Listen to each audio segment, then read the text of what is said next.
que nosotros nos mantengamos conectados con Él. El anhelo del Señor es que usted y yo nos mantengamos conectados a su presencia, a sus propósitos, a sus asignaciones. Los discípulos, dice la palabra, que ellos vieron a Jesús cuando resucitó entre los muertos, cuando el Señor se les apareció, y vieron las marcas en sus manos, las señales en sus manos de que Él había resucitado, la herida en su costado. Y cuando los discípulos vieron este evento poderoso de que el Señor había resucitado entre los muertos, dice que ellos recibieron el gozo cuando vieron al Señor, porque ellos habían quedado tristes, ellos habían quedado prácticamente dispersados. No había para ellos gozo porque había tristeza. Su maestro, el que les enseñó por 3 años, el que los discipuló por 3 años, que ellos vieron la mano de Dios, vieron los milagros, vieron señales, vieron multiplicaciones. Ellos mismos vieron cómo el Señor Jesús resucitaba muertos, cómo el Señor limpiaba al leproso, cómo caminaban los cojos, cómo los ciegos podían ver. Los discípulos estaban acostumbrados en esos 3 años a ver a Jesús manifestando la mano poderosa de Dios aquí en la tierra.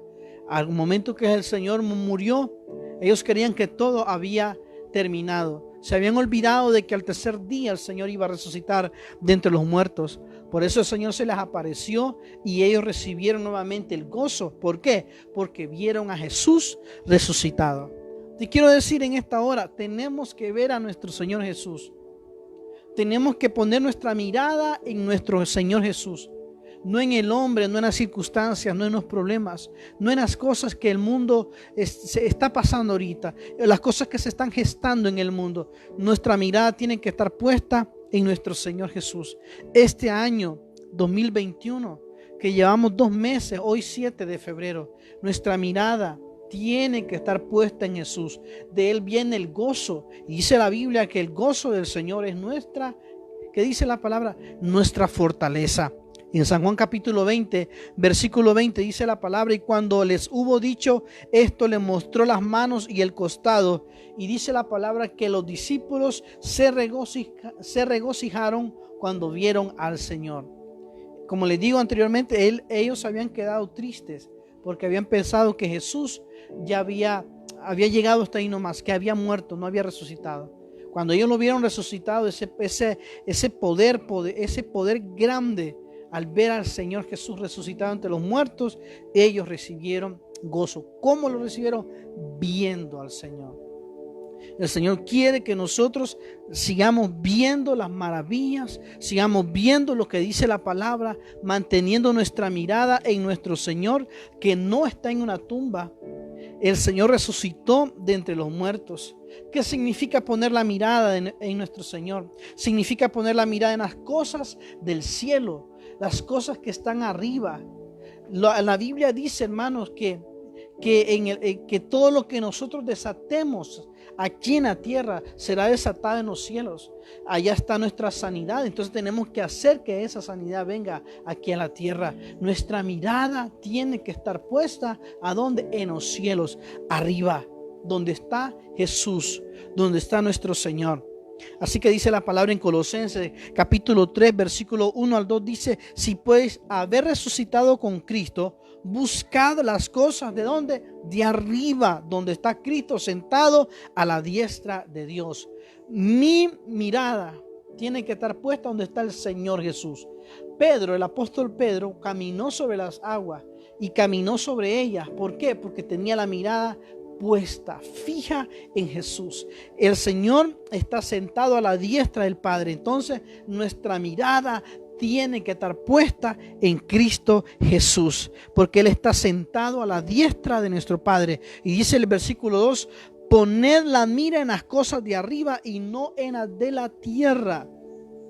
No solamente las cosas malas que están pasando en el mundo, sino que ahora, hermanos míos, nosotros muchas veces ponemos la mirada en el problema, en las circunstancias, ponemos la mirada en el fracaso, ponemos la mirada en una desilusión, ponemos la mirada en el hombre. Y cuando nosotros hacemos eso, hermanos, vamos menguando, vamos fracasando nuestra vida. Pero cuando tenemos la mirada en el Señor, de allá viene nuestra dirección, de allá viene, hermanos, el puerto seguro, de allá viene cuando los pasos son enderezados. Dice la Biblia que los pasos de los justos son enderezados por el Señor. Tenemos que poner la mirada en las cosas de arriba. El Señor Jesús le dijo a los discípulos, y el mismo Señor Jesús lo dijo en el monte de Getsemaní, que yo he venido a hacer la voluntad de que Él me envió. Y cuando el Señor estaba viviendo en el monte de Getsemaní, viviendo ese momento difícil, que se sentía solo, que dice la Biblia que al parecer su sudor eran como gotas de sangre. Y Él dijo: Señor, que se haga tu voluntad y no la mía. Es poner la mirada en las cosas del cielo. Es decir, que la voluntad de Dios está en tu vida y son los planes del Señor y los propósitos que Dios tiene para que usted los viva aquí en la tierra. La Biblia dice que Él tiene pensamientos de bien, pensamientos de paz. Y dice la palabra que claman los justos y Jehová los oye. Cuando nosotros venimos confiadamente, porque hemos tenido la mirada puesta en Jesús. Cuando el apóstol Pedro le dijo: Señor, deja que yo vaya a ti. ¿Por qué? Porque él conoció la voz y también puso la mirada fija en Jesús. Y él ni cuenta se dio que iba caminando sobre las aguas. Él ni cuenta se daba que el mar estaba allí embravecido. Él quería seguir donde estaba Jesús. Nuestra mirada tiene que estar fija en Jesús. Tenemos que poner la mirada en nuestro Señor. Y eso nos permitirá a nosotros, hermanos, aunque parezca difícil, tener gozo aún en la aflicción. Aunque parezca, hermanos, algo ilógico. Pero es que las cosas que a nosotros nos parecen imposibles, para Dios todo es posible. En el momento de la prueba, en el momento de la angustia, ahí nosotros podemos comprender que nuestro Dios está de nuestro lado. Si nosotros, como le digo anteriormente, mantenemos nuestra mirada puesta en Jesús. Habrán procesos, hermanos, lógicamente en nuestra vida. Seamos que nosotros vayamos a la iglesia, sea que nosotros pertenezcamos a la iglesia, o el que no conoce a nadie de Dios, hay procesos que son inevitables en nuestra vida. Y van a venir inevitablemente al que le sirve a Dios y al que no le sirve. Pero habrá una gran diferencia al que le sirve a Dios. Habrá una gran diferencia aquel que le sirve al Señor, que ama a Dios, que el que no le ama. Los pruebas vendrán tanto para el justo como para el injusto, tanto aquel que se congrega para aquel que no se congrega. Los procesos son inevitables. Los tendremos de una o de otra manera, de una o de otra forma. Pero en Dios saldremos victoriosos. Saldremos, hermanos, con un carácter diferente. ¿Por qué? Porque en Dios nada es pérdida. El tiempo en Dios no es pérdida, es ganancia. Así que los procesos son inevitables. Primera de Pedro capítulo 5 versículo 10 dice: mas el Dios de toda gracia, escuchen bien esto, que nos llamó a su gloria eterna en Jesucristo, después que hayáis padecido un poco de tiempo, Él mismo, dice la palabra, mire, cuando hay procesos que vienen y son inevitables, pero que vendrán para hacerte una mejor persona. Entonces aquí aparecen 4 aspectos que producen este proceso, pero para levantarte. ¿Cuáles son? Bueno, que el Señor, dice la palabra, os perfeccione, afirme, fortalezca y establezca. Esos son los procesos que hacen de un cristiano, de un hombre o de una mujer que tiene a Dios, que te perfecciona, que te afirma. Ya no vas a ser una persona inconstante en todas las cosas, sino que vas a mantenerte con decisiones que van a determinar una eternidad en tu vida. Entonces, ¿qué dice la palabra del Señor en 1 Pedro? Bueno, que el Señor nos va a perfeccionar. Recuerden, somos imperfectos, nos va a firmar, ya no vamos a ser fluctuantes, nos va a fortalecer y nos va a establecer. Esos procesos producen afirmamiento, fortalecimiento, nos establece y también nos perfecciona. En Isaías capítulo 40, versículo 29 dice la palabra de Dios que Él da esfuerzo al cansado y multiplica la fuerza al que no tiene ninguna. Él da esfuerzo al cansado y multiplica la fuerza. Cuando nosotros creemos que no podemos, cuando creemos que no tenemos fuerza, dice la palabra que Él da esfuerzo alcanzado y multiplica la fuerza al que no tiene ninguna. Y es que dice la palabra que en nuestra debilidad el Señor se perfecciona. En nuestra debilidad es donde el Señor empieza a hacer cosas grandes en nuestra vida, que nosotros mismos nos asombramos de lo que Dios hace. La palabra de Dios, hermanos, nos demuestra que Dios obra en procesos. Y muchas veces son incomprensibles, que no entendemos por qué pasan, pero vienen con un propósito perfecto, un propósito divino, un propósito de bendición para nuestra vida. Y eso el Señor se anticipó desde antes que nosotros naciésemos. El Señor nos había escogido, te había escogido a ti como profeta de las naciones. Dice que el Señor te apartó, te santificó, te guardó. Dice en Romanos capítulo 8, versículo 28, dice la palabra: y sabemos que los que aman a Dios, todas las cosas nos ayudan a bien. Esto es, a los que conforme a su propósito son llamados. Hermanos, para poder llegar a la tierra prometida, había que pasar el desierto, hermano. Para poder llegar a la tierra que fluye leche y miel, tenían que pasar por el desierto, cruzar el Mar Rojo, pasar muchas cosas. Había que pelear primero para poder retomar, para poder tomar esa bendición. Tenía que ir a conquistar la tierra que fluía leche y miel. Para que hubiera una gloriosa resurrección, había que pasar primero por la cruz. El Señor lo sabía. Por eso dice en su palabra: yo he venido a hacer la voluntad del que me envió. Y por eso el Señor, antes lógicamente de que hubiera una resurrección, tendría que haber muerte en cruz. Las batallas muchas veces no las queremos pelear, pero son necesarios, hermanos.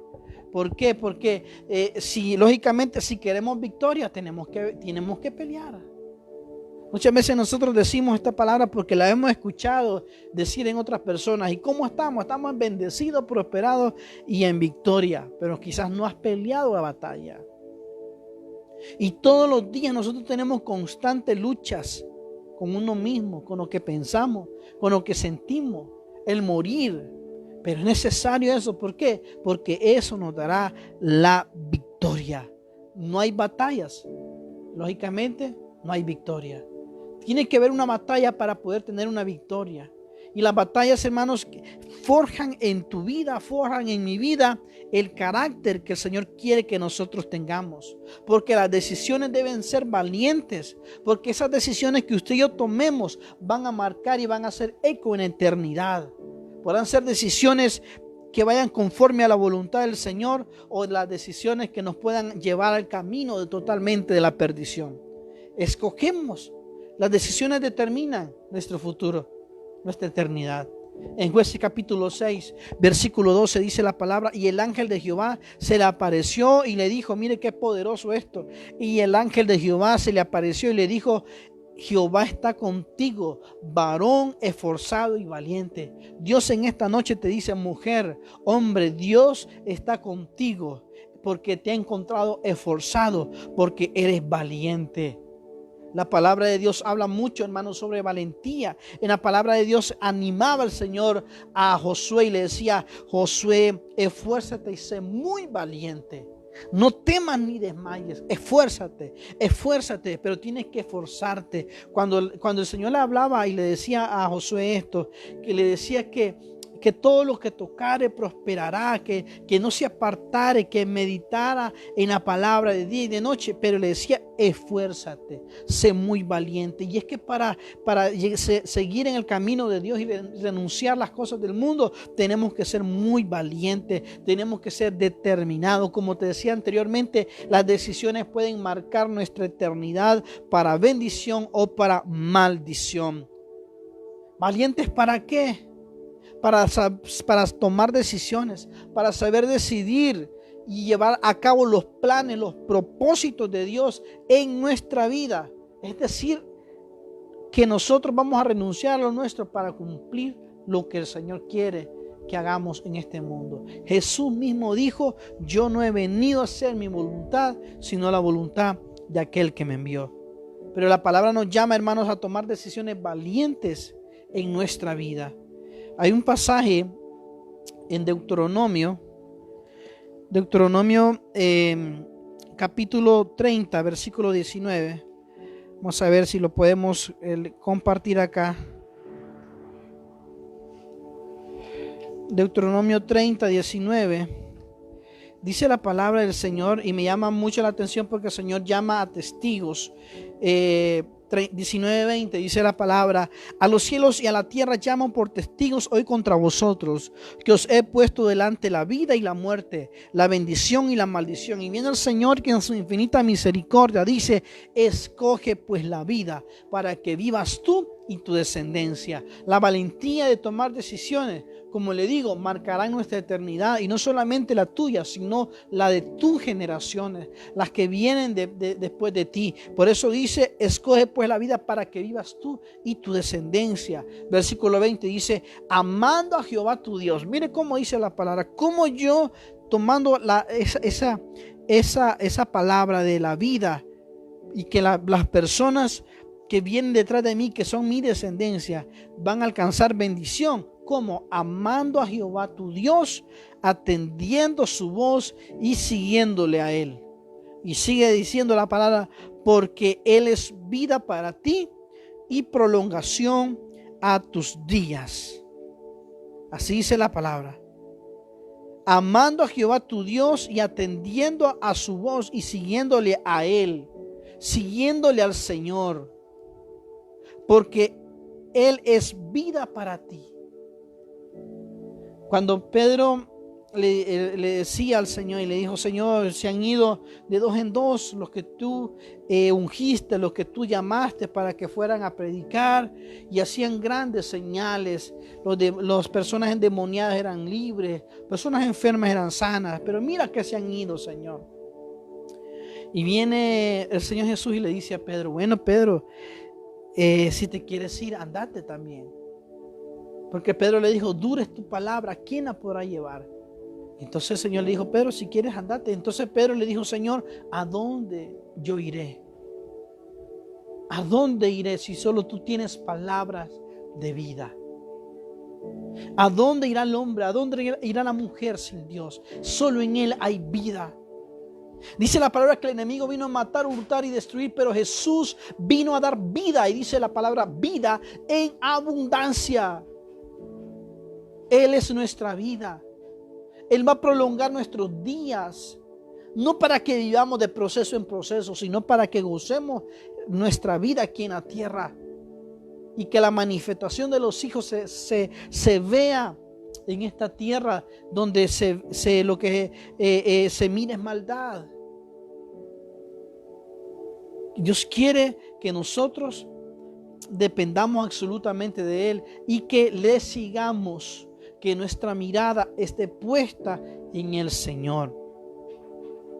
Así que Josué también, capítulo 24, versículo 15, Josué le hace un reto a Israel y le dice, porque Israel se había vuelto a otros dioses, se había vuelto, le había dado la espalda al Señor, porque no es Dios que da la espalda, sino que es el mismo hombre que le da la espalda al Señor. Y aún así, con su infinito amor, el Señor sigue esperando al ser humano. Por eso dice la palabra en Josué capítulo 24, versículo 15, Josué da una determinación al pueblo de Israel, porque Israel se había dado vuelta nuevamente al mundo, a la idolatría, y por eso Josué empezó a hablar y a decir: si mal os pareciere servir a Jehová, escogeos hoy a quién sirváis, si a los dioses o a quienes sirvieron vuestros padres cuando estuvieron al otro lado del río, o a los dioses de los amorreos en cuya tierra habitáis. Pero dice él algo determinante en su vida: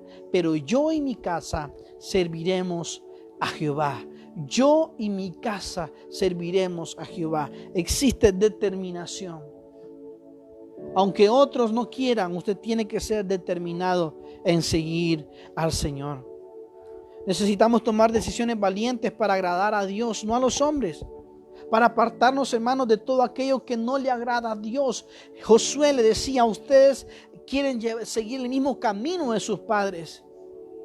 Ustedes quieren adorar a otros dioses, pero yo he determinado agradar a Dios. Yo y mi casa serviremos al Señor. Aunque muchas veces esto nos lleve a cortar con relaciones tóxicas, aquello que no te edifica, y lo que no te edifica entonces traerá destrucción a tu vida. Por eso tienes que renunciar a aquellas cosas que te alejan del Señor, aquellas que te permiten ser felices, aquellas que te permiten, hermanos, que no te permiten seguir avanzando. Tú tienes que rechazar todo eso. Uno se conoce y sabe con qué áreas uno está luchando diariamente. Entonces eso todo uno tiene que renunciar. A vicios, tiene que renunciar, hermanos, a patrones. Tiene que renunciar. Cuando te hablo de patrones, no te hablo de personas, te hablo de patrón de seguir una cadena en la familia, eslabones, que eso vienes arrastrando de generación en generación, y todas esas cosas uno tiene que pedirle al Señor a no seguir haciendo, a renunciar, a pedir perdón, porque esas han dañado nuestra vida, han dañado nuestro diario vivir. Y es por eso que hoy tenemos que tomar decisiones valientes, pero todo lo que hagamos tiene que ser para agradar a Dios. Ese tiene que ser nuestro anhelo, y poner a Dios sobre todas las cosas en nuestra vida. Sobre todas las cosas, Dios tiene que ser primero. Siempre. Cuando la Biblia dice más, buscar primeramente el reino de Dios y su justicia, y todas las cosas os serán añadidas. Y eso es lo tremendo, que nosotros hemos descuidado nuestra relación con Dios, hemos quitado la mirada del Señor y nos hemos vuelto nuevamente a hacer las cosas que hacíamos antes. Cuando el Señor Jesús estuvo 3 días en la tumba, en esos 3 días Pedro volvió a lo mismo, a su pesca. Por eso el Señor se le apareció a Pedro después. Después de que el Señor se le apareció más adelante, en los 40 días que el Señor estuvo haciendo milagros, después de la resurrección, Jesús estuvo haciendo milagros, señales, sanando enfermos. Pero vemos a Pedro después volviendo a lo que era antes. Volvió a la pesca. Por eso se encontró con Jesús. Y el Señor le preparó comida a Pedro. Y volvió Pedro nuevamente a volver en sí y a retomar el llamado. A retomar el llamado que Jesús le había enseñado en esos 3 años. Para que pudiese Pedro llevar la palabra del Señor. Por eso vemos en Pentecostés siendo lleno. Que cuando el primer mensaje que dio, fueron miles los que aceptaron a Jesucristo. No apartemos nuestra mirada del Señor en este año. Mantengámonos conectados, viendo al Señor. Que no te distraiga lo uno ni lo otro. Que no te distraiga los comentarios. Que no te distraigan las desilusiones. Mantente conectado con el Señor, viendo al Señor. En Él tenemos la mejor victoria. En Él tenemos nosotros paz. Amén, gloria a Dios. Así que bueno, vamos a orar en esta hora para darle gracias al Señor por este tiempo que nos ha permitido el poder compartir, aunque es algo inusual esta hora. Pero bueno, queremos nosotros anunciar al Señor en tiempo y fuera de tiempo. Tiempo y fuera de tiempo. Padre, queremos darte gracias en esta noche.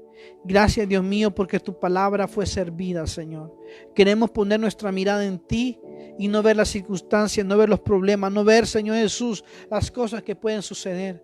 Hoy, Dios mío, nos conectamos contigo, porque de ti viene todo lo bueno, Señor. Nos conectamos en el cielo, y del cielo traemos sanidad, traemos libertad, traemos gozo, Dios mío. Traemos determinación, Padre glorioso, y así dice la palabra que será firme en nuestra vida. Gracias, Dios mío, por cada persona, por cada amigo que te ha conocido, Padre. Te bendecimos, Señor, y honramos tu palabra. Que esta palabra pueda llegar a cada corazón y a cada vida en esta noche. Te damos gloria y honra a ti, Jesús. Amén y amén. Así que gracias por haber estado con nosotros en este tiempo conectados. Que Dios me les bendiga, que Dios me les guarde, que la paz del Señor sea sobre cada uno de ustedes, y estaremos en otra transmisión si Dios así lo permite. Bendiciones.